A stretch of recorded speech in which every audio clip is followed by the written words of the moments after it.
എടാ കഴിഞ്ഞ ദിവസം നമ്മളൊരു പ്രോബ്ലം ചെയ്തിട്ടുണ്ടായിരുന്നു. ഒരു ഫ്രാക്ഷൻ സമ്മ് ചെയ്ത് അതിൽ എ എന്ന് പറഞ്ഞാൽ സമ്മ് ചെയ്ത് കിട്ടിയ ഒരു വാല്യൂ ഉണ്ട്. അതിൽ വാല്യൂ എത്രയെന്ന് കാണാനായിട്ട് നമ്മൾ ചെയ്തത്. ഇപ്പോൾ നമുക്കൊരു കാര്യം ചെയ്യും, ഫ്രാക്ഷൻ്റെ കുറച്ച് ബേസിക് കാര്യങ്ങൾ നമുക്ക് നോക്കാം. അപ്പോൾ നമുക്ക് കുറച്ച് ഐഡിയാസ് കിട്ടും. Okay, 1/2 plus 3/2. ഓക്കെ, 1/2 പ്ലസ് 3/2 ഇതെങ്ങനെയാണ് സമ്മ് ചെയ്യുന്നത്?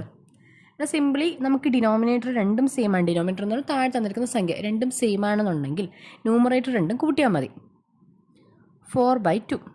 ഓക്കെ, 4/2 ഫ്രാക്ഷൻ വന്നു. 4/2 എന്ന് പറഞ്ഞാൽ 4/2 നമുക്ക് ചെയ്യുമ്പോൾ എങ്ങനെ കിട്ടും? 2 എന്ന് കിട്ടും. സോ നമുക്ക് ആൻസർ 2 കിട്ടി. ഓക്കെ ആണല്ലോ, ഇത് സിമ്പിളായിട്ട് ചെയ്യുന്നത്. ഇനി ഇതുപോലെ തന്നെ മൈനസ് ചെയ്യുമ്പോഴത്തേക്കും 3/2 മൈനസ് 1/2 ചെയ്താലും നമുക്ക് ഡിനോമിനേറ്റർ രണ്ടും സെയിം ആണ്. സോ ന്യൂമറേറ്റർ മാത്രം മാറിയാൽ മതി. 2/2 = 1 എന്ന് കിട്ടി. ഓക്കെ ആണല്ലോ. ഇനി നമുക്ക് മൾട്ടിപ്ലിക്കേഷൻ നോക്കാം. 1/2 × 3/2 എന്ത് ചെയ്യും? ഇവിടെ വളരെ ഈസി ആണ്ട.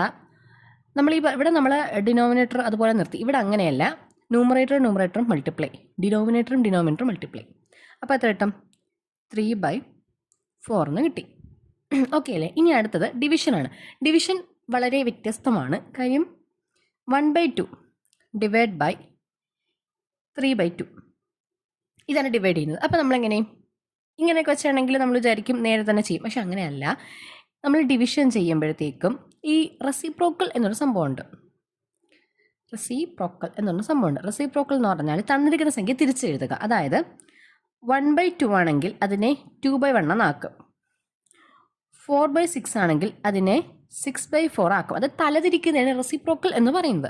അപ്പോൾ ഇവിടെ എന്താ ചെയ്യുന്നത്? നമുക്ക് ഡിവിഷൻ, രണ്ട് ഫ്രാക്ഷന് ഡിവിഷൻ തന്നു കഴിഞ്ഞാൽ ഒന്നിൻ്റെ റെസിപ്രോക്കൽ എടുത്ത് മൾട്ടിപ്ലൈ ചെയ്യും. അത് ഏത് സംഖ്യയുടെ ആവാം. ഇപ്പോൾ ഇവിടെ നോക്കാം, നമുക്ക് 1/2 ഡിവൈഡ് ബൈ 3/2 എന്നാണ് തന്നിരിക്കുന്നത്. സോ 1/2 ഇൻറ്റു നമുക്ക് ഇതിൻ്റെ റെസിപ്രോക്കൽ എടുക്കാം 2/3. ഓക്കെ ആണല്ലോ. അപ്പോൾ നമുക്കിത് വേണമെങ്കിൽ നേരിട്ടും ചെയ്യാം, അല്ലെങ്കിൽ സിംപ്ലി ക്യാൻസൽ ചെയ്ത് പോവാം. 2ഉം 2ഉം വെട്ടിക്കളയാം. അല്ലാന്നുണ്ടെങ്കിൽ നമുക്ക് ഡയറക്റ്റ് എഴുതാം 2/6. ഇപ്പോൾ ഇത് ക്യാൻസൽ ചെയ്യുമ്പോൾ 1/3 എന്ന് കിട്ടും. അത് ഇനി ക്യാൻസലേഷൻ മെത്തേഡ്. കാരണം ഇപ്പോൾ ബിഗിനേഴ്സിന് വെച്ചാൽ അതിന് വേണ്ടി ഇനി എങ്ങനെ പറഞ്ഞിരുന്നേ, 1/2 × 2/3. അപ്പോൾ നമുക്ക് ഡയറക്റ്റ് ഇത് ക്യാൻസൽ ചെയ്ത് കളയാം. അങ്ങനെയാണെങ്കിൽ നമുക്ക് 1/3 എന്ന് കിട്ടും. ഇതാണ് നമ്മൾ സിമ്പിൾ മാത്തമാറ്റിക്സ്, അല്ലെങ്കിൽ സിമ്പിളായിട്ട് നമ്മൾ ഫ്രാക്ഷനിൽ അപ്ലൈ ചെയ്യുന്ന കുറച്ച് കാര്യങ്ങൾ ഇതൊക്കെയാണ്. ഓക്കെ ആണല്ലോ.